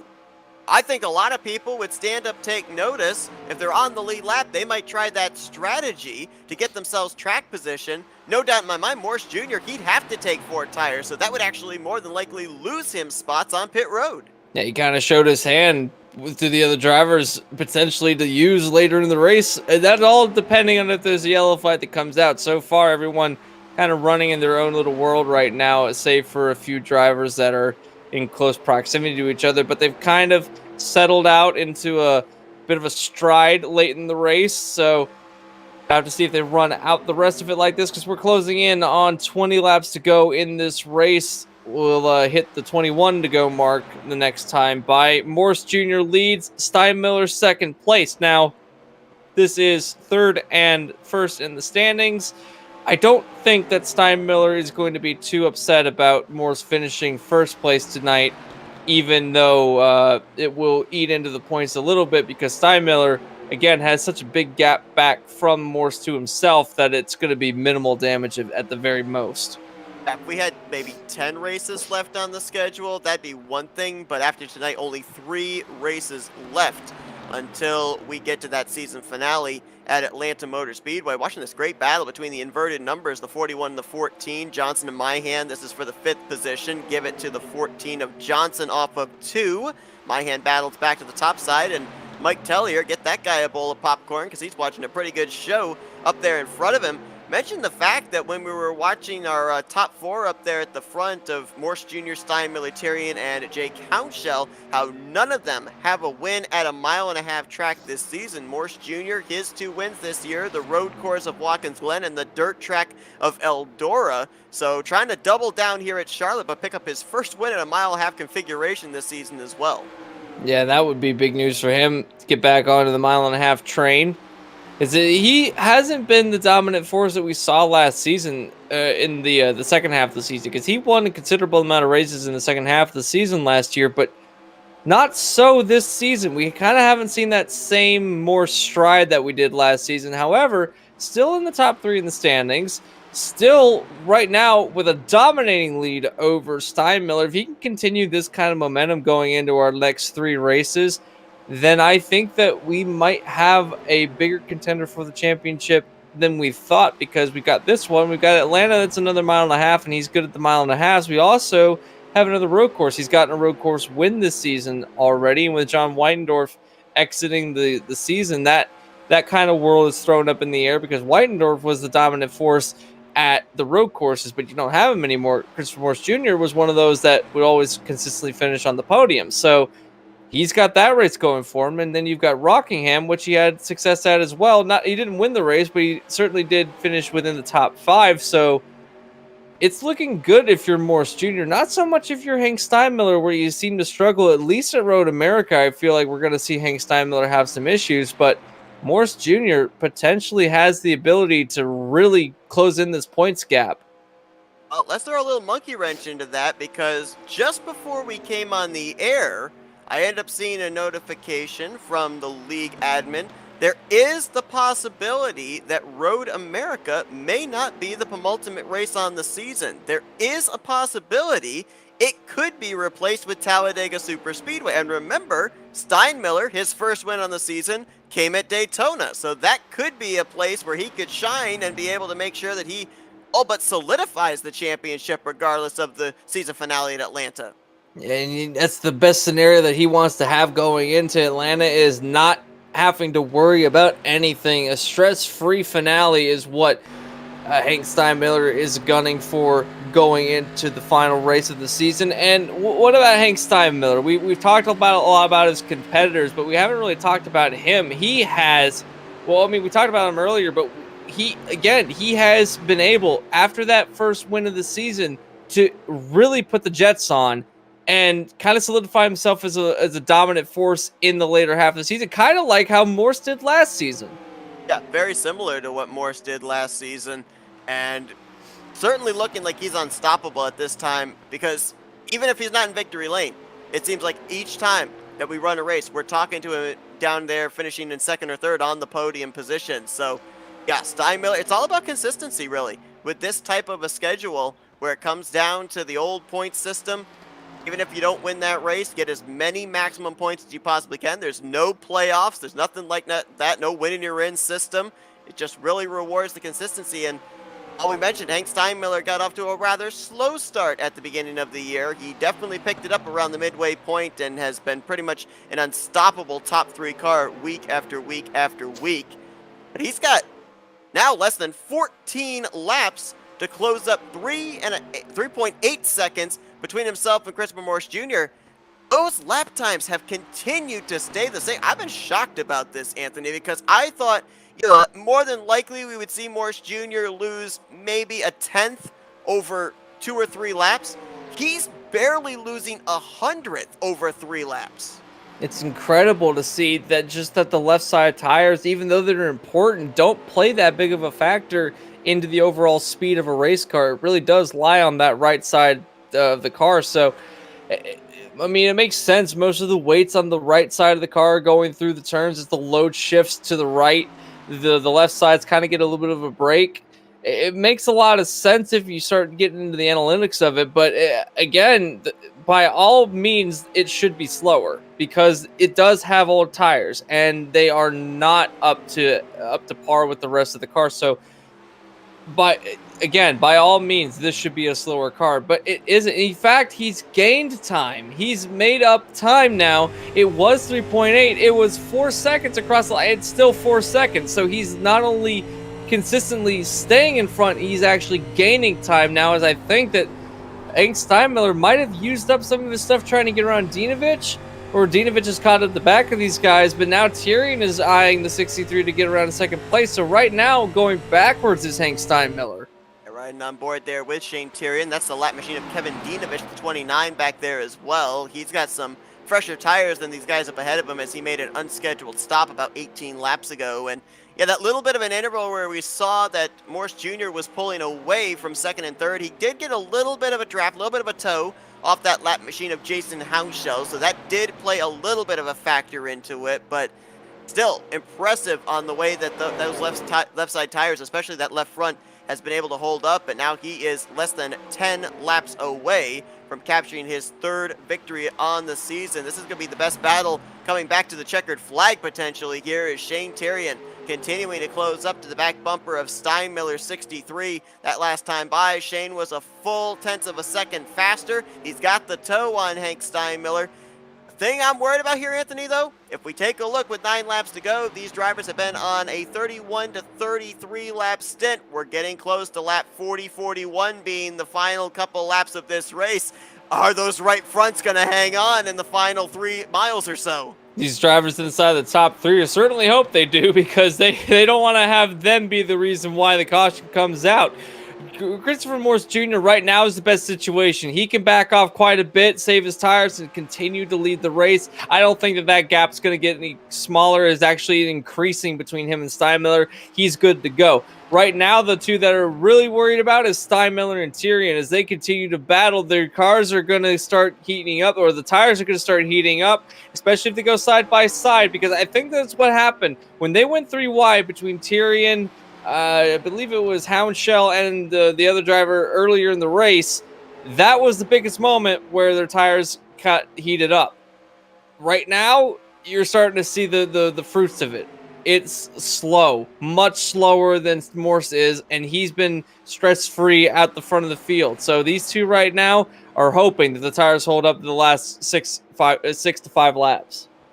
On the last 2 seasons, the races that we've run here at Charlotte, only 1 driver has finished up inside the top 5 in the both of them, and that was Christopher Morse Jr. 4th here earlier on this season. Of course, the defending winner from last year, and he's looking to not only capture his 3rd straight top 5 here at the D-shaped mile and a half, but his 2nd win at Charlotte Motor Speedway as well in the Vintage 87 Cup Series. Going to make his way around James Roth, put him a lap down. Smoke there off of turn 2.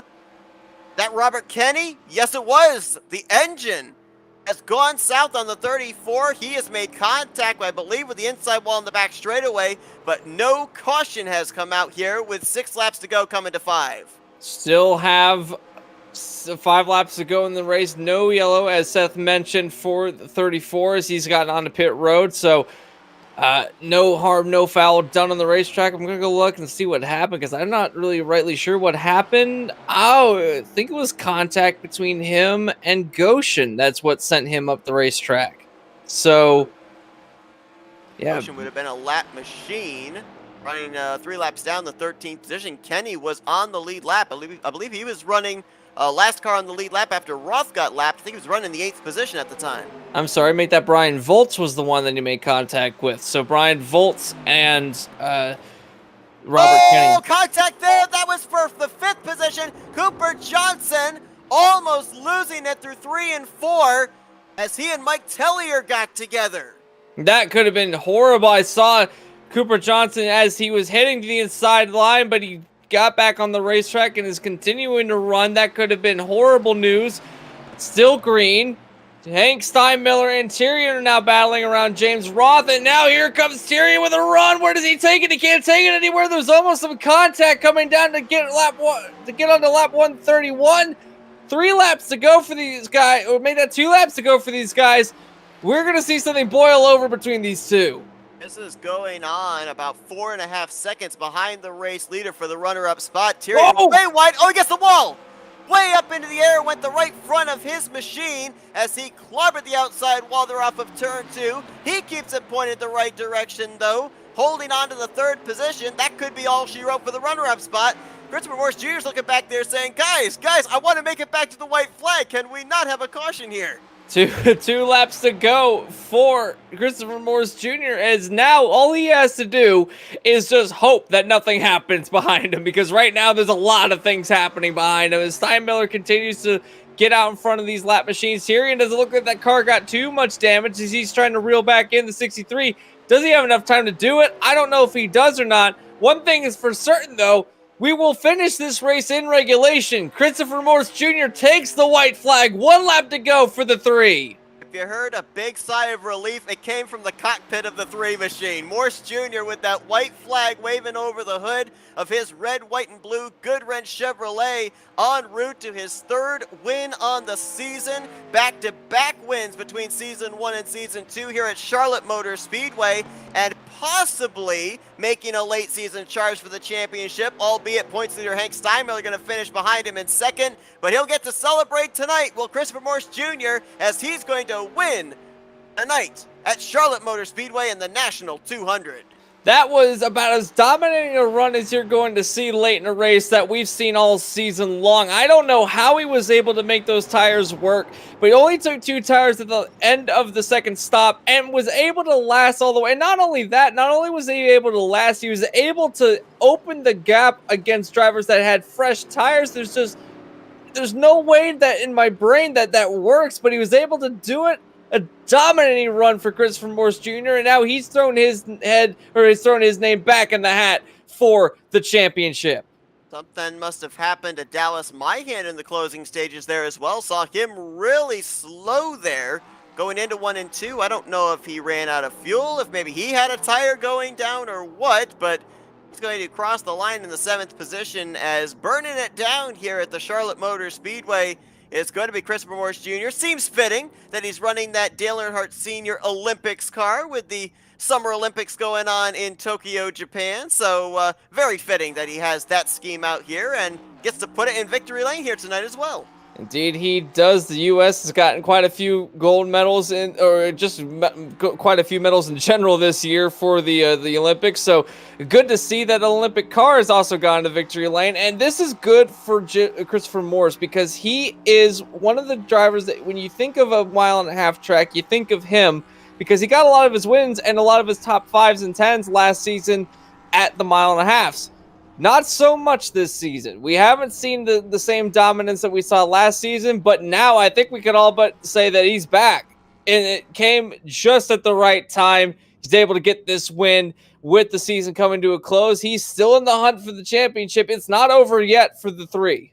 I'm not super familiar with what the old point system was in terms of the calculations of points per position, but it'll be interesting to see 177 points out coming into this race, what the gap's going to be, especially with the fact that Hank Steinmiller finished right behind him in that second position. So points will be gained, but it won't be nearly as big a chunk, I think, as Morris Jr. would have liked, but still some really good tracks coming up here in the the remainder of this schedule with Rockingham, another tire shredding track coming up next week. You've got Road America / Talladega. We don't know exactly which one it's going to be. And then, of course, we got Atlanta coming up there as well. And you got to think, too, let's say that Morris Jr. does actually close up the points gap enough that he's able to battle for the championship in that season finale.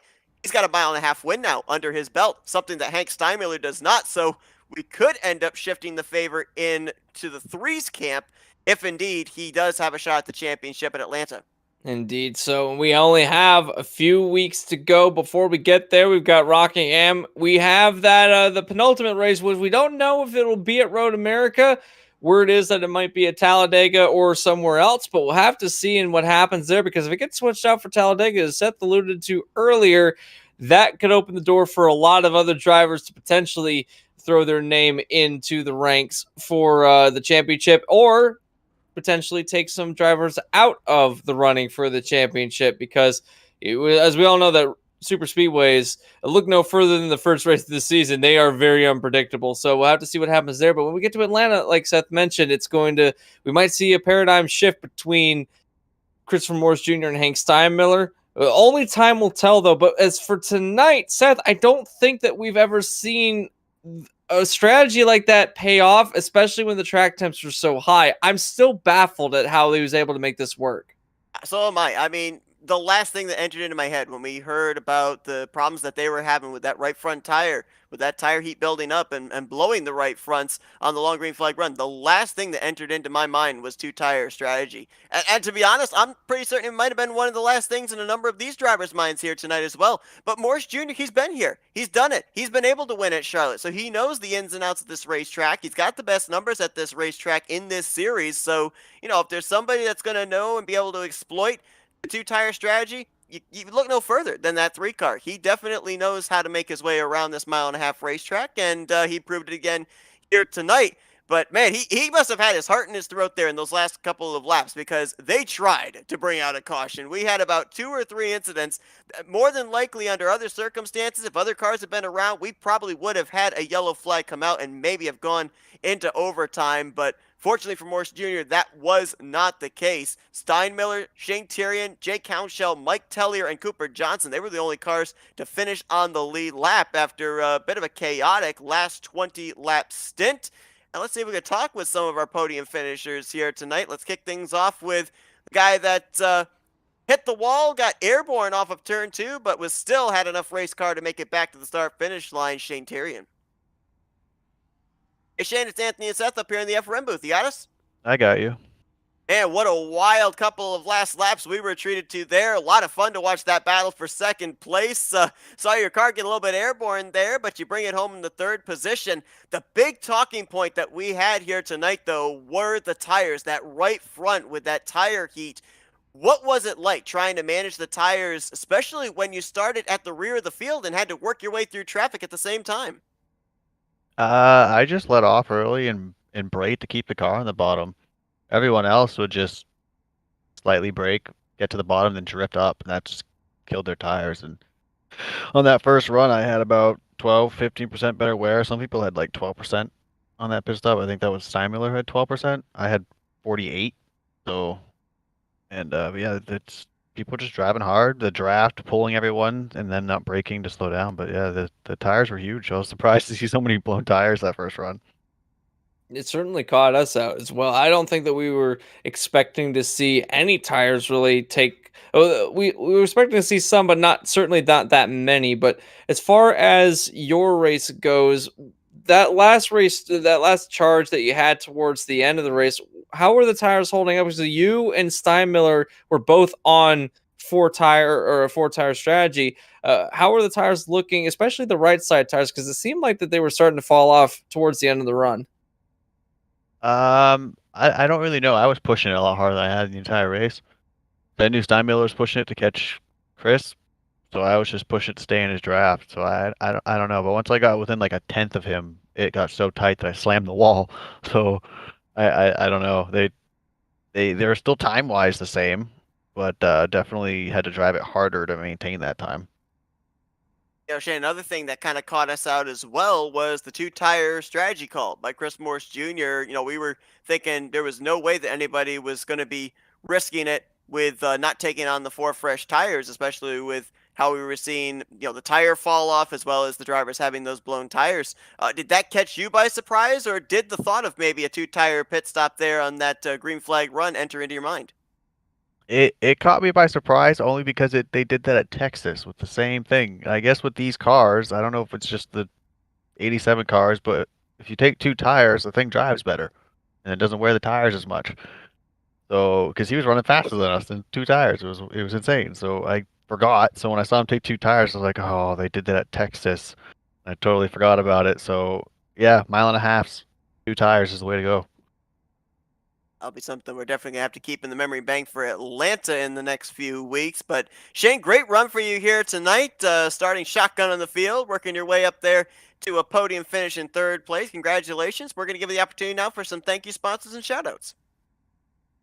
Yeah, I'm gonna thank you guys because you guys are a sponsor for me. I got you guys in the car for two leagues, Evo controllers, and then the cage, and then these guys for letting me race, and it's been fun. I missed last week. I was just too tired from work, so hopefully I can finish out the season. It's been fun. Shane Tyrion brings it home P3 here tonight in the National 200 at Charlotte. Once again, congratulations, and looking forward to seeing you next week at Rockingham. Yeah, thank you. Let's see if we can get the guy that is hoping that yet another podium finish will be the continuation to him solidifying this championship in 3 weeks' time. Let's talk with Hank Steinmiller. Hey, Hank, it's Anthony and Seth up here in the FRM booth. You got us? Yes, I do. And I'll tell you what, we talked about when you got that first win at Daytona, it just seems like this 63 car can do nothing wrong. It is on rails every single week. Another solid outing here tonight. Second place out in front, led a bunch of laps. The confidence level has to be high here with only 3 races left in the schedule, right? It's high, but anything can happen. We still didn't lead the most important lap tonight, so we're just focusing on that, get good finishes, and see how many laps we can lead. With only a few races left in the schedule. Now, this race was by no means a bad showing. It certainly seemed like, especially early in the race, when you had that spin coming out of turn two, or actually, you didn't have a spin, you got ran into by coking. You almost hit the wall. That could have been your race over tonight and still coming back with a second place finish.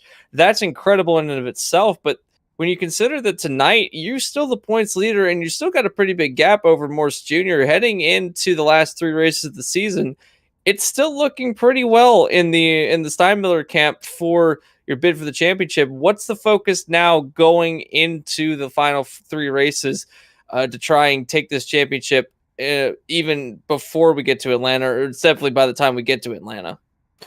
Finish the laps. That's going to be the biggest thing right now. Is don't have any bad string of runs that you don't finish all the laps. We need to finish every lap we can right now.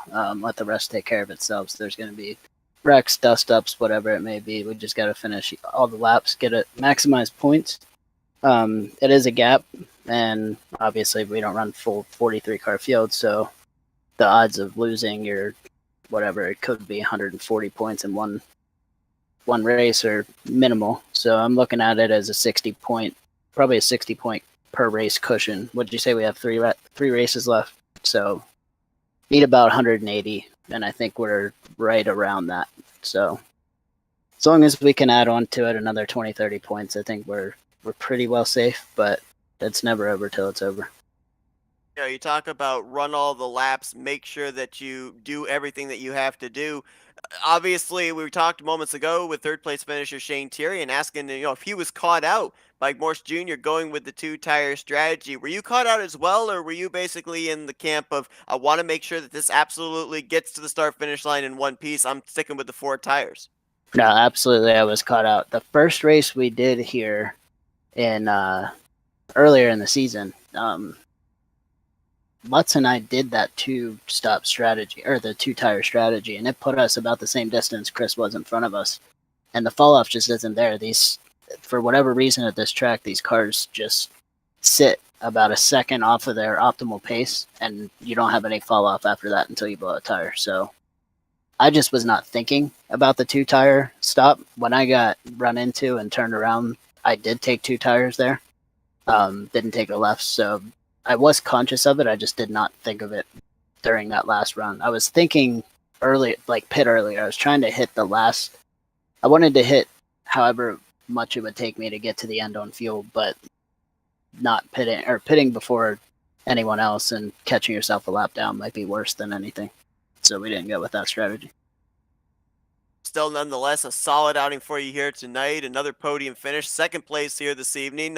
Keeping all the drivers that are trying to eat into your points lead close as well. And so, be interesting to see just how much they were able to cut into it when we go into Rockingham. But I don't think it's going to be all that much. I think you'll still be at least 150 points over second place heading into North Carolina Speedway next week. But Hank, we're going to now turn the mic over to you, let you do some thank you sponsors and shout outs. Yeah, thank you guys for the broadcast put on. It's a great show each week. Thanks, Chris, for the league. I got to thank my teammate Cooper and Seth there, and our sponsors Juicebox Pod and the Stuck in Neutral podcast that Cooper's got. So you check those out on YouTube and Spotify. I think that's it. That's Hank Steinmiller, second place here tonight at the Charlotte Motor Speedway, looking to continue to lead the points in the final 3 races of the season en route to a championship. Best of luck, Hank. We'll see you next week at Rockingham. Thank you. See ya. All right, let's see if we can go down to victory lane. Third time this season for the 3-car as he wins tonight at the Charlotte Motor Speedway. Hey, Chris Morris Jr., it's Anthony and Seth up here in the FRM booth. You got us? Gotcha. Well, you know, a lot of times we'll quote things that drivers and commentators have said, and they say that drivers have memories like elephants. Not tonight, because when we talked with the second and third place finishers, only after the checkered flag was taken did they remember that the 2-tire strategy worked at Charlotte earlier on this season, as well as at Texas Motor Speedway. But you certainly remembered it and were able to run away with this thing. I mean, as soon as you guys took the green flag for that long stint, did you have the thought process of, yeah, we're doing the 2-tire strategy here if we have green flag pit stops?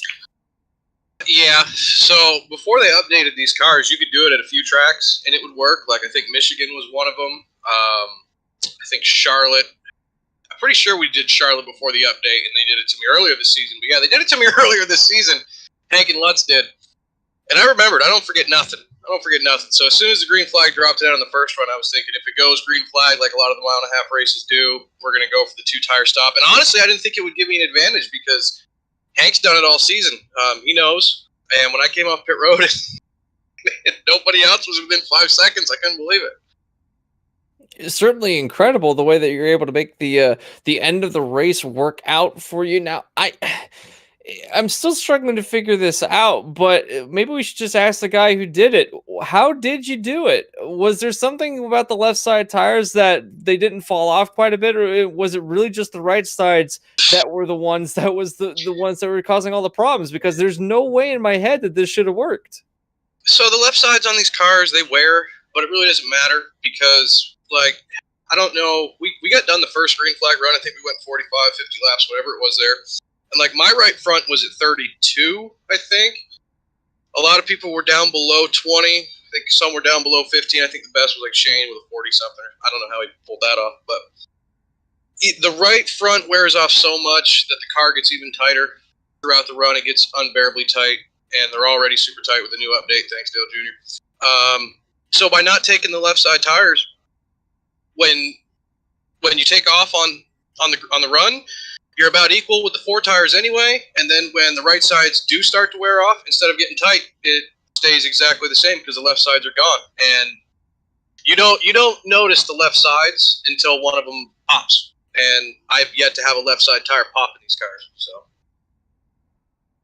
another thing I got to ask you, Chris, is obviously points-wise coming into this race, still mathematically eligible for the championship, 177 points back. 3 races remain now, and obviously the bar was set awfully high starting the season off here at Daytona, coming in as the defending champion, obviously wanting to defend that crown. So With getting this victory, what's the thought process here with 3 races left? Do you think you've got enough momentum to be able to get Steinmiller, make it a battle by the time we get to Atlanta? No. I kind of gave up on being in the championship hunt after Dover. I had to miss Dover. I wasn't feeling very well, and we went to Nashville, and we had a good run. I think we finished 5th, but Hank finished 4th, so we gained nothing there. He led a bunch of laps. Probably should have won the race. And then power went out last Tuesday, so I wasn't there for North Wilkesboro. And yeah, I came into this race not worried about, running for the points. I congratulated Hank on the championship a week ago.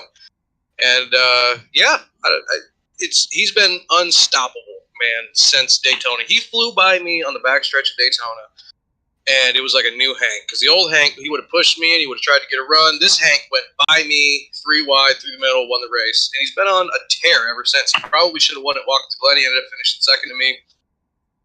Dominant at Bristol. Ended up losing that race on a strategy call. Dominant at Richmond. Won the race. Won last week in North Wilkesboro. You're not catching him. So, it is what it is. It's been a great season either way. It's been a lot of fun. Certainly got to take the pressure off you as well as far as worrying about points, just going out there trying to finish out the season with as many wins as possible. I mean, obviously, with this win here tonight, it now puts you up there in a 3-way tie for most wins on the season, along with Hank and Ryan Lutz. So maybe we'll see you break that tie either next week at Rockingham or in the next couple of races here in the remainder of the schedule. But Chris, congrats on that victory. Pretty cool, as we mentioned, to see the Olympics car during these couple of weeks with the Olympics going on over in Tokyo, Japan, to see that car in Victory Lane. We're going to let you do some Victory Lane thank you, sponsors, and shout-outs now. Yeah, man, I want to shout out Chad, my spotter. I've tried getting him to race with these cars, but he's not a big fan. But he's really good spotting, and he showed up about a quarter of the way into the race and kept me honest, made sure I didn't overdrive the car, and helped me to not freak out when I did take 2 tires. And Hank was faster than me for about 10 laps there. I was a little worried. Got to thank Kevin, my other teammate. He did a pretty good job. He was trying to push Shane up to Hank on that last run there, and let them battle it out a little bit. So slowed them down, and I think it worked. I think he got them up there. Got to thank Zach Onson and Hijinx for sponsoring the series all season, and obviously you guys for calling the race. It's been a few weeks, but we're glad you're back. Look forward to next week. Absolutely. Well, next week, the Rockingham Raceway going to be making its way onto the schedule. But here tonight at Charlotte, it's Chris Morse Jr. celebrating in Victory Lane. Once again, congratulations, Chris. Go enjoy that victory, and we look forward to seeing what you have in store for us here down the remainder of the schedule. I'll tell you what, I'm going to go watch the Olympics. Y'all need to go check it out. It's been great for the past 2 weeks. Team USA is kicking butt. They're not winning all the gold, but they're winning a lot of medals, and I'm so happy I could win with this race car. I almost didn't run it tonight, but I was like, you know what? I got to because I love Charlotte, and it's really cool to win with that car. So, yeah. Very fitting. Chris Morse Jr., your winner here tonight in the National 200 at the Charlotte Motor Speedway, and that is going to conclude our coverage here tonight in the G-Force Hijinx Clothing 87 Cup Series. Anthony, I mean, coming into tonight's race, I had a whole bunch of notes about what we were going to be having to keep an eye on here tonight. Top of my list was fuel. By the time we got to lap 40, I threw that away because it wasn't fuel. It was all about tires here tonight. Absolutely. It was more or less like watching a Rockingham race, but much quicker because we saw tire fall off happen about the same amount that we see at Rockingham, but it was incredible that we had not 1, not 2, but we had 3 tire failures within about 4 or 5 laps of each other, which is something that I don't think I've seen in this league especially, but just calling a broadcast in general. So tires is a premium at this track, and it's good to know for these drivers next season, though, because if they go to this track again, and they most certainly will, then they're going to have that bit of knowledge the way that these cars handle now, that you got to watch out for the tires because you never know. It might be you the next time that we see the yellow flag come out.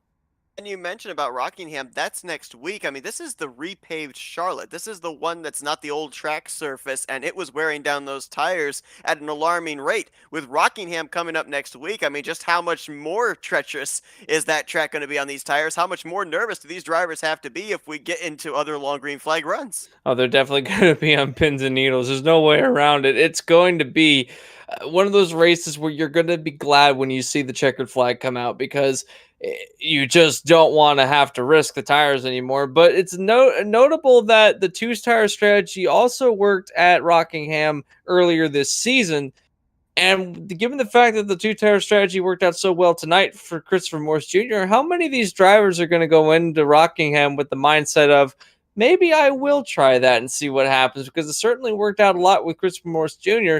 And one thing he said in particular was, you notice it when all the tires are on the same level playing ground. You notice the right front particularly, but he said that when the left sides are worn down, you don't notice it as much and the car turns better. So ironically, older tires make the car go faster in this case.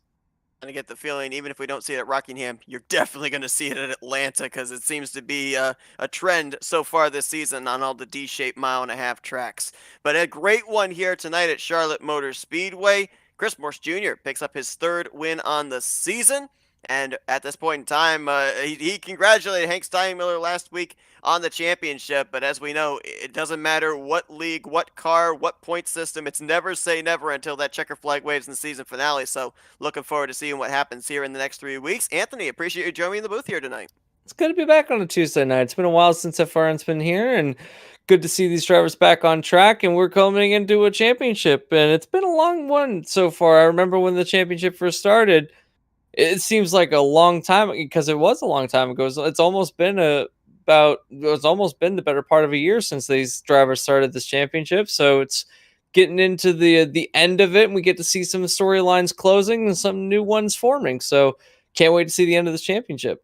Well, the next chapter of this season next week is going to be at North Carolina Speedway, Rockingham Speedway. Some people just simply call it The Rock, as it will be hosting the Rockingham 150. That'll be next Tuesday night, with the green flag scheduled to fly at 9 p.m. Eastern Standard Time. Next time you'll see us here on FRN will be tomorrow night, as we'll be bringing you coverage of Pocono Raceway in the Dark Horse Racing Series with their Indy cars, the Tricky Triangle. That's going to be a lot of fun to see how they're able to make their way around the 3 corners. Some people say it's even 6 corners at Pocono in the Pocono Mountains. Hope you'll tune in for that, with the green flag scheduled to fly at 8 p.m. Eastern Standard Time. But for Anthony McCurry, I'm Seth Cole. We'll see you guys next Tuesday night to continue on the schedule here for the G-Force Sim Racing Vintage Cup Series, as you've been watching the broadcast courtesy of the Flatout Racing Network.